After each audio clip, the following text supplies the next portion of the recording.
Yep. Last call. What up, my regulars? It's y'all killer bartender here, man. And y'all, I'm here to give y'all my thoughts on Screamer, man. Um, this was one of my most anticipated games this year.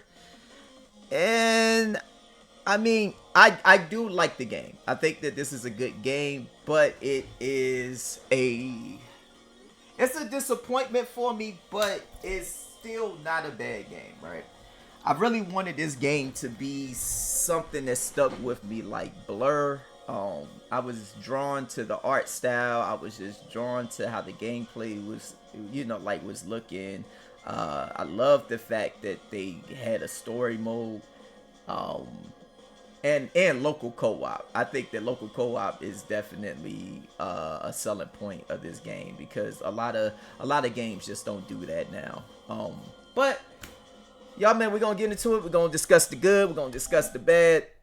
As you can see, I done beat the game, put 31 hours into the game, and I feel like that's definitely enough time to give an honest opinion or whatever. Whew. All right, trying to see where should we start.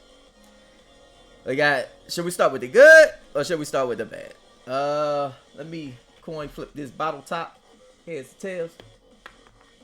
Alright, boom. Alright, we started with the good. Man. Okay.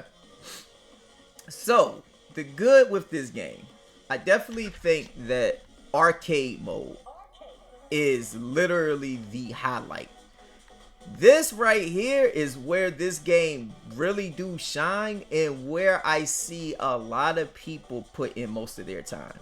You can have your race, you got your team race, you can set the difficulty, which actually do seem like in arcade mode, the difficulty that you set the AI do seem to have a little bit more impact than what the actual story offers. You got score challenge. You just got a lot of stuff you can do, and you can compete against other people times online. You can learn tracks, find hidden pathways. Which, bruh, hey, the hidden pathways is a use at your own risk, bruh.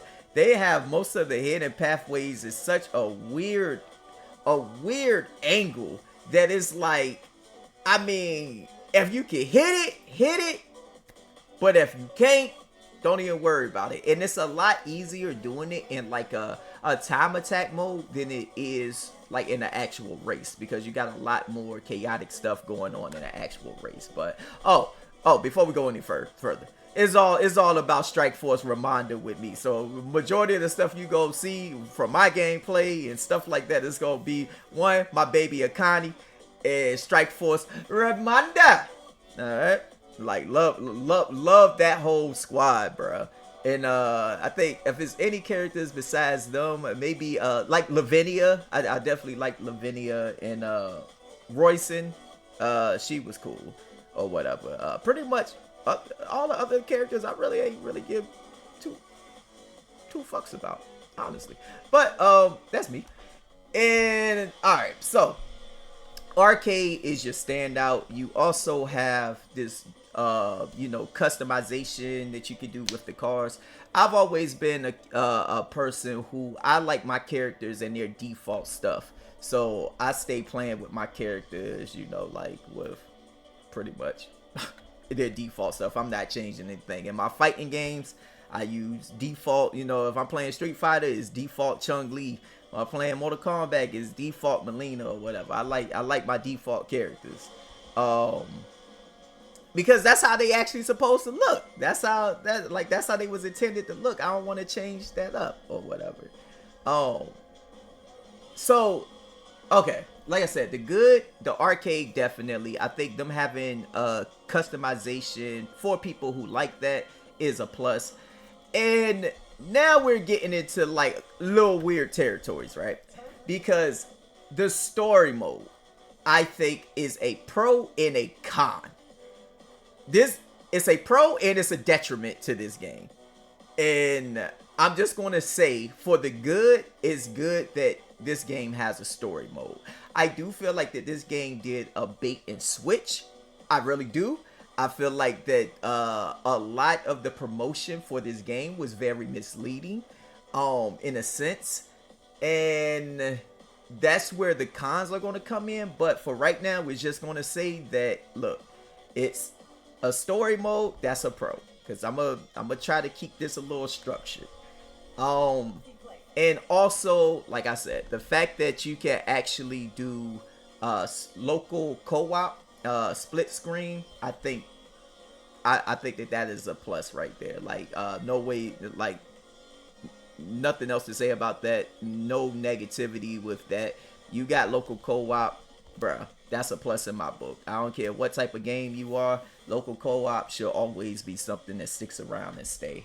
Um, Another pro that I would say, the fact that they actually do keep track of your progress, and the fact that you do, for the type of cinematic scenes that you get, you can at least go back and watch them. They do keep record of them, and at any point in time you can go back and watch them. And I do also think that a pro with the story mode is the fact that once you're done with the game, you can just go back and you can start any part that you want to or whatever. Okay, let's close out of that though. Let's close out of that. I did not. Hold on, skip. Oh, I should have went quick. Hold on, I'm not trying. Oh my god, I do not want to ruin shit for y'all. Okay. Okay, that's my fault, y'all. Okay, but yeah, I do think that that's a plus right there. I was not trying to give y'all like any spoilers for real. Okay. Now, let's talk about the cons. Let's talk about where they messed up. Matter of fact, for one last pro, I would say that this game had a physical release. That's a pro. All right. Goddamn. Goddamn. Here we are. The cons. This game has so much going for it. It was a shooting win. And dumb, baffling decisions pissed me off with this game. First off. First off. Hold on. Let me put some gameplay on for y'all real quick. Alright. Strike Force Ramanda. Alright. Y'all. First off. First thing that pissed me off with this game was this game having an early release. That was dumb. That was stupid. That was dumb. Matter of fact, no. Yeah, no. That was dumb. Having an early release for a niche game is too stupid. Do not ever separate your audience when you are a niche title. You have the same day release. You make sure that those physical copies, those digital copies, everything release around the same time. Don't you dare ever separate your audience who are spending money on your game day one. Day one. Do that. Never do that. Never do that. So that was already a negative in my book. I was pissed. I was still looking forward to this game, and I was pissed about that, because how dare you?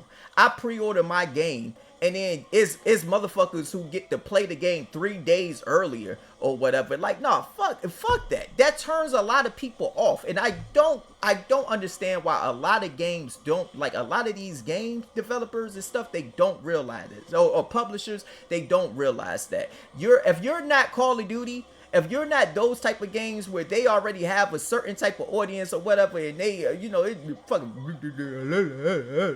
tarts, like, don't do it, bruh. Okay? Like, don't do it. It's only bad for your game. It doesn't help your game. It hurts your game. Second off. Whew. Your AI in this game is on crack like no other. When I'm in online matches, sometimes I worry more about the goddamn AI than I do the actual humans or whatever. And I'm not saying that you need to make your AI just like a legit pushover. And not even really necessarily online is stupid too. Like, your online AI is stupid too. But your story mode. The same way your story mode is a pro to this game, it's a plus, it is also a con. Because why the hell is your story mode so long? And why do you give us some of the most pointless missions where the AI is cranked up stupidly? And the only difference the difficulty actually made, because I tested it out myself, is the AI don't really change much. If you like change the difficulty in the story, it's not necessarily the AI that's changing, it's the objectives that's changing. So you would still have to worry about something like, instead of it being something like smash 3 cars, like KO 3 cars and still win the race, it'll be like, all right, KO 2 cars or KO 1 car and still win a race. But then you'll have like an objective that'll be like KO specifically this person and this person and still win the race. But the problem with that is, a lot of times how the AI is set up is not like it's keeping them close to you or whatever. Like, you would think in like most games, if they're having like an objective, they're kind of treating that person like a rival, which means that that person is going to kind of like stick with you regardless. But how this game is, it's just the fucking wild, wild west. Everybody's shooting. This game ends up being a lot harder than it's supposed to be. It's like paying for a prostitute and you're just pretty much kind of saying like, look, I'm just trying to fuck. But this prostitute wants you to, goddamn it, grab some food, get some drinks, foreplay, goddamn it, put the kids to sleep, and then she like, alright, now we can fuck. And then when you finally fuck and you get your nut, you realize it won't even fucking worth it. That's this game's story. You like, yo, I just did all of that. All I wanted was just a relaxful, just, yo, like, just, hey, relax, play the game, kind of don't really gotta, like, stress or nothing like that, and just, you know, like, just race around the track or whatever. No, they said, no, fuck that. We putting that ass to work, right? And that's not a problem with certain games, and that's not even necessarily a problem with, I feel like, you know, like the art, like if you doing like arcade stuff, if you're trying to do stuff to push your skills to the limit, right? Like you're trying to constantly improve. That's not necessarily a problem. But for story mode, that you have a story mode that's way longer than what it should be. And the story is like very underwhelming. The first part of this section, I guess if you want to say the first season was good, right? And the first season was promising. And then after that, you just like, yo, why the hell am I watching this? And then when you try to pick up on the last season, like when you thinking like, oh, okay, we about to get started with something. It's like, nah, underwhelming conclusion. Still confused about some shit. I think that that's a problem. I think that that's a problem. I will say that I will praise this game for the mechanics and the creativity. Like, it definitely feels different from other racers on the market. And I'm not the biggest racer fan, like, but my favorite game of all time is Blur. My favorite game right now as far as a racer is probably like Mario Kart. You know what I'm saying? Mario Kart World, Mario Kart 8 Deluxe. And I rock with the Forza games from time to time. I grew up on the Need for Speeds. I love the Need for Speed Underground series and stuff, but I'm more of a like fighting game, horror, like asymmetrical kind of player. So I would consider myself more so a casual in this genre. But as you can see, your boy can easily compete or whatever, right? Like, so I can get online and whoop some ass easily. You know, made people rage quit in that match. But that was just baffling to me how they handled the story mode. And when I said that it was like bait and switch, this is what I mean by that. Let me show y'all something. So the trailers leading up to it really made me feel like I was going to be in store for like a crazy cinematic story mode. Didn't know that this game was going to be this goddamn long and it was going to have this many episodes. And this is part of the reason why I'm a movie person and not no TV show person or whatever, because I hate being committed to something and then after a while it's just like, bruh, I wasted my time. There's way too many goddamn episodes in this goddamn game, and a lot of the story just feels like filler. Like they could have like condensed this shit, right? They really could have condensed this. Like, and instead of them doing that, they just like consolidate this shit, right? Like consolidate it.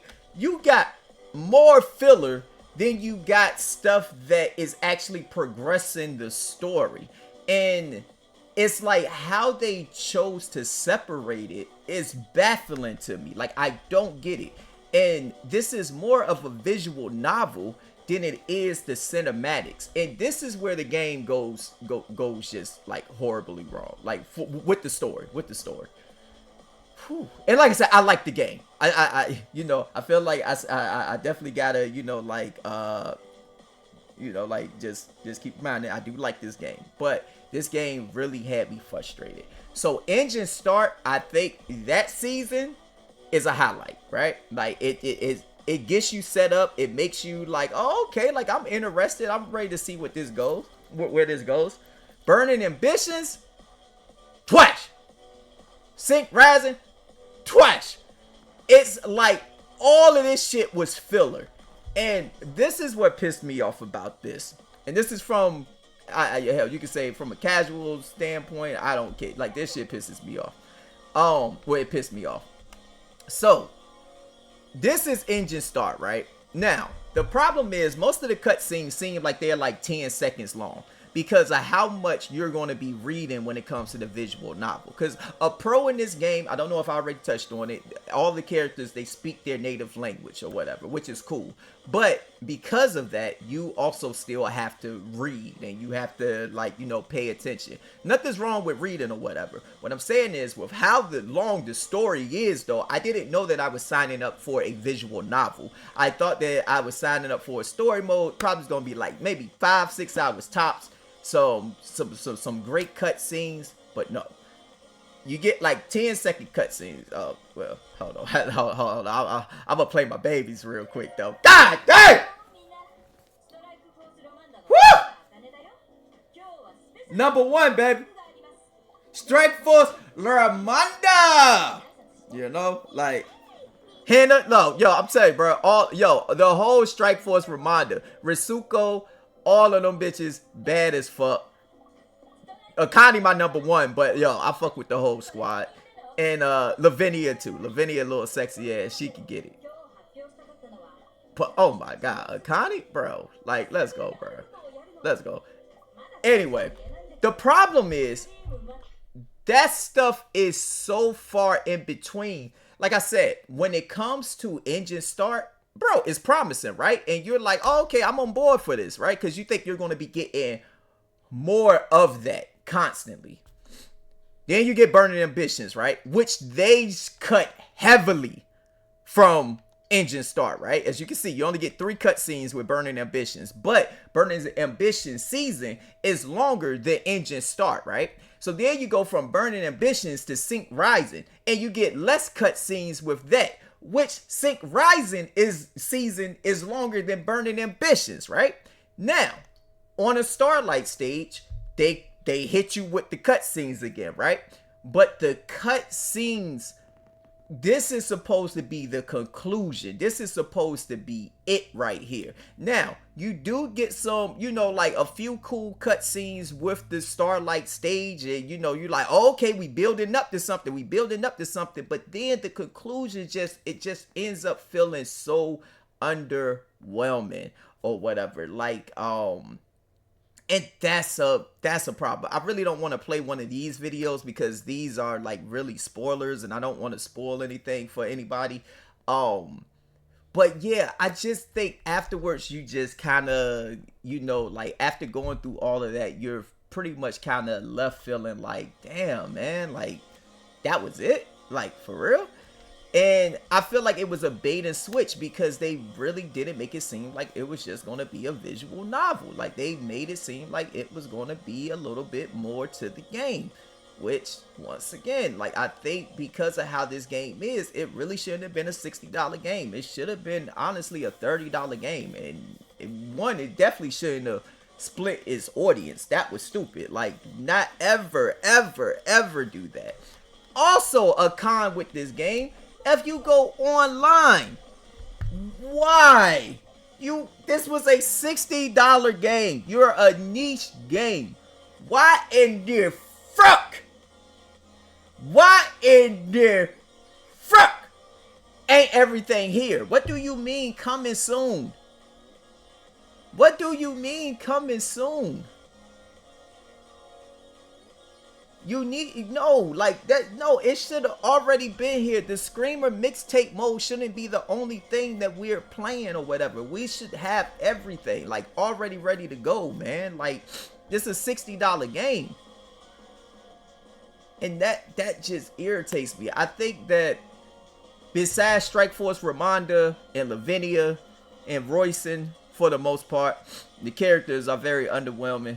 I mean, that's a bias for me, though. Like, I ain't gonna really knock the game on that, because y'all might have y'all favorites. Clearly, I like bad bitches. But,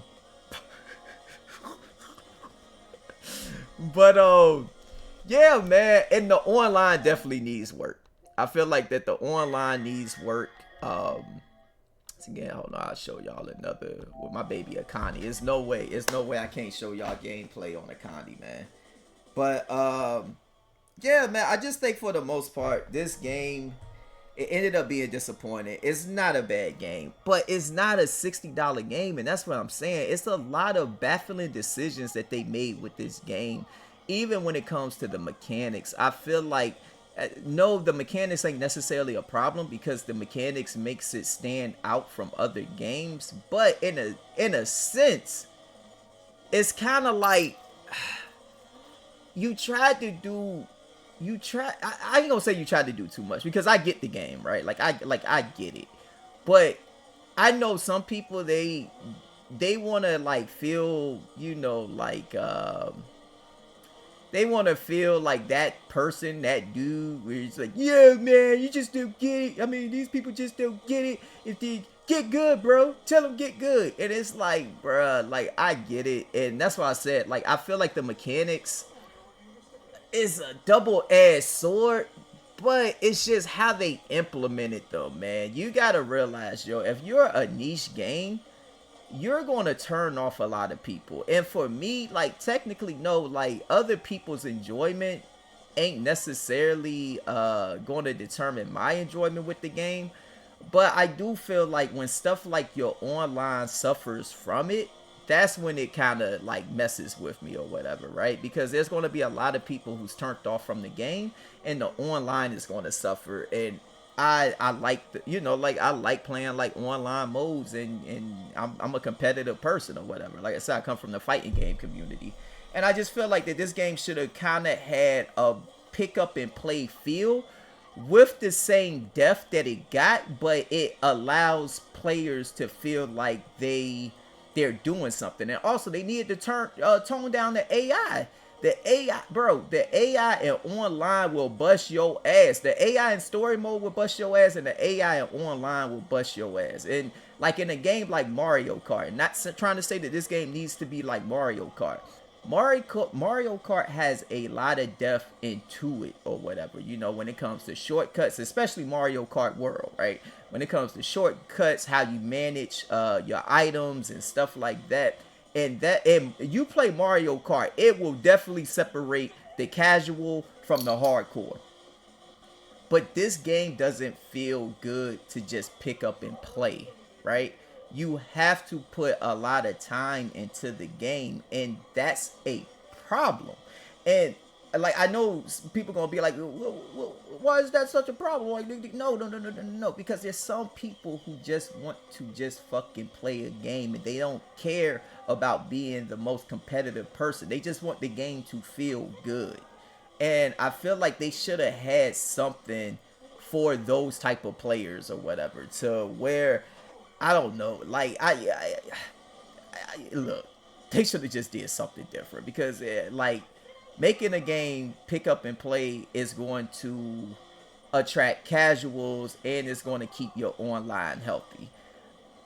Us few competitive gamers who, like stick with shit, and like learn, learn the ins and outs of games, and learn how modes should be played, learn what cars do this and do that, bro, we're very far in between. Few and far in between. We're the niche. And can't no game, I don't care what any game you play, even right now, there's a fighting game called 2XKO that is suffering from that shit, right? Like, you need the casuals to, like, enjoy certain parts, certain elements of your game. That's why a game like Mortal Kombat does so good, because even though those people who might just play that junk casually and do story mode and do, little challenges and stuff like that offline, they can still enjoy the game for what it is. Yeah, they might not be the ones online busting ass and doing all of that, but they can still enjoy the game. The game still feels good to them. And hell, they can still do certain moves and certain combos. They just don't know probably how like frames work, or when's the right time to do this, or when they need to jab and stuff like that. But the game still feels good to them. So I don't want this to be necessarily doom and gloom. Overall, I do like the game or whatever. I just think that they made very dumb decisions. Marketing wasn't the best. I don't think separating your audience was the best. And I mean, hopefully their next game, they learn from it. I don't know if we're going to ever get a Screamer 2. I heard that the game is like really doing very badly, poorly. I mean, I don't like going off of like Steam numbers. I'm on PlayStation anyway. But yeah, like hopefully this game, I don't know, hopefully the devs end up doing something. They definitely need to address the AI with this game and make the story mode. Like I said, the story mode. Look, I'm done with it. I'm done with the story mode and shit. But you need to make the story mode more you need to make the game feel a little bit smoother, not as clunky. I don't think that the twin sticks is a problem, but they definitely got stuff that they need to work on. But the story mode should be something that you really address with that AI, because that's going to turn a lot of people off. Like right now, if I was to look at let me just look at the achievements. Okay, so be in the story mode. Let's see what the drop off was.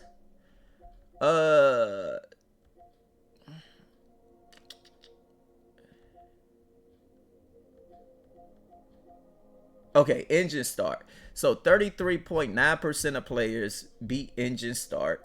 Like I said, that's the season that shows the most promise. Burning Ambitions, it dropped down to 15.4%. Sync Rising is at 9.1%. And On a Starlight Stage is at 7.4%. Right? And I feel like a lot of people are going to be turned off with this game.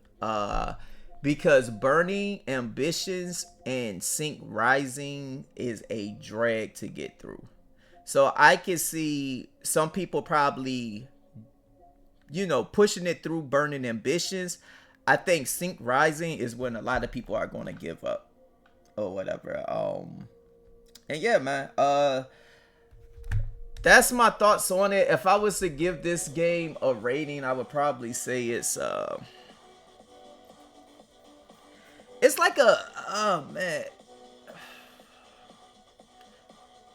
like a 6.5 out of 10. It's a good game, but it definitely has a lot of setbacks. I think right now I'll probably be able to enjoy the game more, like, because I'm done with the tournament, the story mode. The story mode was a fucking drag. I'm not even gonna lie. It took me so long to beat that mode because life was just, I went on vacation and stuff like that, but it was like a game that I could never just fully push through. It was a mode that I could just never like push through. Even when I had the time to, I would have to do like maybe like 10 episodes a day or whatever, because it just started to drag or whatever. I pushed through Engine Start. Engine Start, I think I finished the first night or whatever. Then after Engine Start, man, it was like, yo, 10 episodes a night. That was it. Like that's all I could do or whatever, because from dealing with the AI and all of that stuff, and just the story dragging and constantly reading, and you know, it was just a lot. But yeah, good game.